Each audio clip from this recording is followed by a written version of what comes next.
सर्वांना जय शिवराय।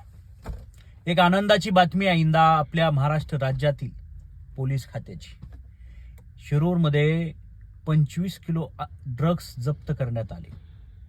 आणि आनंदाची बातमी ही आहे आणि दुःखाची बातमी ही आहे की ज्याच्याकडून हे 25 किलो ड्रग्स 10 कोटी रुपये त्याची रक्कम होतीये ते एका अहिल्यानगर येथील स्थानिक गुन्हे शाखेचा एलसीबीचा पोलीस हवालदार आहे, श्याम सुंदर गुजर याच्याकडून हे जप्त करण्यात आलेलं आहे।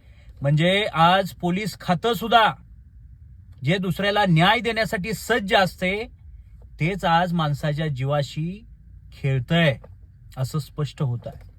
आणि ह्या जे बाकीच्यांनी जे कारवाई केलेली आहे, हे जो एलसीबीचा जो चोर आहे, जो दरोडेखोर आहे, ह्या पोलिसाकडून जे जप्त केलेलं ड्रग्स आहे, हे जप्त करणाऱ्या पोलिसांचं प्रथमतः मी आभार व्यक्त करतो आणि त्यांना सांगू इच्छितो की असे पोलीस खात्याचे काही लोक आहेत, पोलीस खात्यामध्ये जे गबरगंड झालेले त्यांची चौकशी करणं अत्यंत गरजेचं आहे। आणि मी महाराष्ट्रातली जनतेला आणि मुख्यमंत्र्यांनाही सांगू इच्छितो की असे जे स्वतःचं स्वार्थ साधणाऱ्या पोलीस खात्याला यांच्या दारामध्ये एकदा तरी ईडीचा दरवाजा खटखटाण्यासाठी लावा।